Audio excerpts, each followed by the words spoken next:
नियोजित शिक्षकों पे कार्रवाई की सूचना मिलने के बाद और कार्रवाई की धमकी आने के बाद, विभाग से पत्र जारी होने के बाद भी नियोजित शिक्षक अपने आंदोलन से, अपने विरोध प्रदर्शन से पीछे हटने का नाम नहीं ले रहे हैं। आखिर इनके पीछे कौन सी शक्तियां काम कर रही है?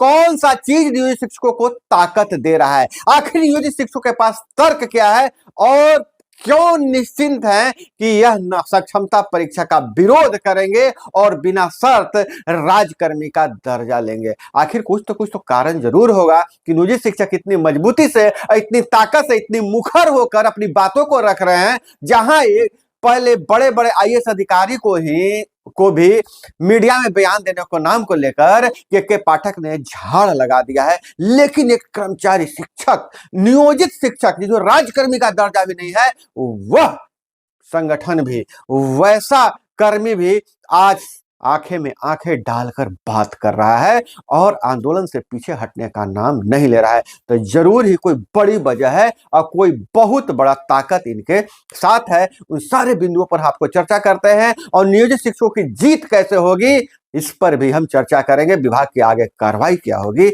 इस पर भी हम बात करेंगे। तो दोस्तों, वीडियो के अंत तक आप बने रहिएगा और चैनल को जरूर सब्सक्राइब कर लीजिए और लाइक तो बिल्कुल कीजिएगा और कमेंट भी कीजिएगा, भर भर के कमेंट कीजिएगा, ताकि पता चल सके कि नियोजित शिक्षकों की ताकत क्या है और इनके पास शक्ति किस ताकत के भरोसे यह लड़ाई में डटे हुए हैं। नमस्कार, मैं हूं अभय कुमार और आप देख रहे हैं अपना प्यारा चैनल ठोक तंत्र। तो दोस्तों, नियोजित शिक्षकों को लेकर बहुत सारी बातें चल रही है।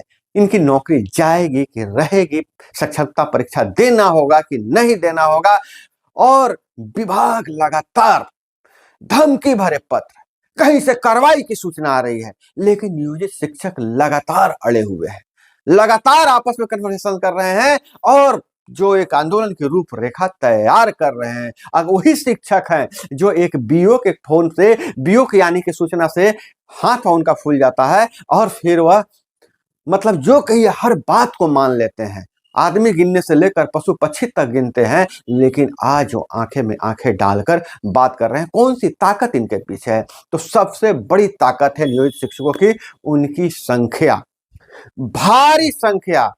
4 लाख से ज्यादा नियोजित शिक्षक हैं और ये विशाल संख्या उन्हें बहुत बड़ा ताकत देता है।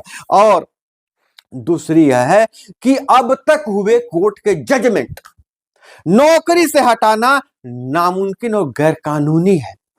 अब बात कीजिए, जब कोई देश विदेश में नौकरी से हटाया जाता है किसी कंट्री में, तो मानवाधिकार आयोग संज्ञान ले लेता है, यूएनओ संज्ञान ले लेता है। 4 लाख बहुत बड़ी संख्या होती है। इस 4 लाख संख्या को हटाना इंटरनेशनल, नेशनल, पूरे देश की खिजत शिक्षा लेदर हो जाएगी। अभी तो बात बिहार की चल रही है, बिहार से ही 4 लाख, तो बिहार का क्या हाल होगा से आप समझ सकते हैं। और उन्हें एक चीज और ताकत देती है, यह ताकत देती है कि याद कीजिए 2018 में मध्य प्रदेश में चुनाव से पहले सारे शिक्षकों को, वहां नियोजित शिक्षकों को जो भी नाम दिया गया होगा, उन्हें राज्यकर्मी का दर्जा दे दिया गया था, बिना शर्त दे दिया गया था। और बिहार की अगर खबर की बात करें तो बिहार में फर्जी डिग्री वाले स्वास्थ्य में एएनएम जो स्वास्थ्य कर्मी थे, उनको कोर्ट ने डिसीजन उनके पक्ष में दिया था। कहा था कि 8 साल तक जब ये काम कर लिए, 8 सालों तक जब यह काम कर लिए हैं स्वास्थ्य विभाग में, तो फिर दूसरे काम करने लायक नहीं है। यहाँ शिक्षक तो 25 साल से पढ़ा रहे हैं, 25 साल से पढ़ा रहे हैं, तो उनको यह भी चीज ताकत देती है। मोबाइल हम ले लेते हैं, देख लेते हैं।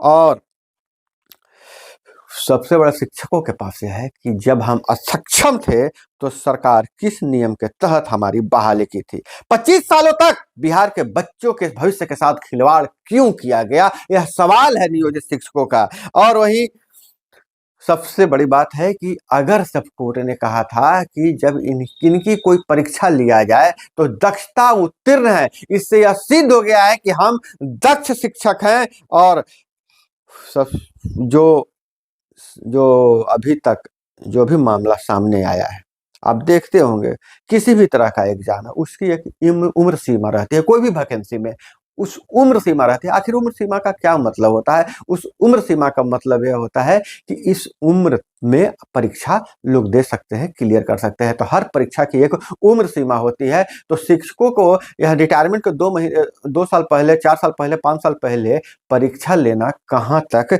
जायज है? और शिक्षकों की अगर विभागीय परीक्षा है तो बच्चों शिक्षण कौशल संबंधित सिलेबस से कोई चर्चा नहीं है। अगर यह परीक्षा होती है, हर विभाग, रेलवे में भी होती है, सारे जगह होती है। तो अगर विभागीय परीक्षा होती है तो उस विभाग से जो काम कर रहे हैं उसके प्रश्न होते हैं, तो चर्चा ही नहीं है उस सिलेबस की। सीधे कहा जा रहा है कि जो शिक्षक बहाली के लिए बीपीएससी टीआरई 1 टीआरई 2 हुआ था, उस वही सिलेबस पर परीक्षा लेंगे। तो ये कौन सा परीक्षा है? इसका मतलब है कि आप पहले ही से मन बना लिए हैं कि इसको परेशान करना है, इसको तबाह कर देना है। और दूसरी बात, जो इनका माइनस पॉइंट क्यों है? आखिर विरोध क्यों कर रहे हैं? शिक्षक तो विरोध कर रहे हैं, जो चर्चा हो रही है अभी तक की, इनसे लिखित रूप से लिया जाएगा कि अगर फॉर्म भरते समय सक्षमता का, कि अगर आप पास नहीं करेंगे तो आपको नौकरी से हटा दिया जाएगा, या फिर जो भी विभाग का निर्णय होगा उसको मानेंगे। तो यह सबसे गले की फांस, यही नियम सबसे गले की फांस बनी हुई है शिक्षकों के लिए। अब शिक्षकों के पास लड़ाई लड़ने का कौन सा तरीका है? तो सबसे आसान और समझिए कि सबसे प्रभावी तरीका यह है, लेकिन उसका दूरगामी परिणाम मिलेगा, ऐसे तुरंत नहीं मिलेगा। आंदोलन से है कि तुरंत कुछ सरकार का बयान आ जाए तो कि कोई भी टीचर इस फॉर्म को ही नहीं फिलअप करे।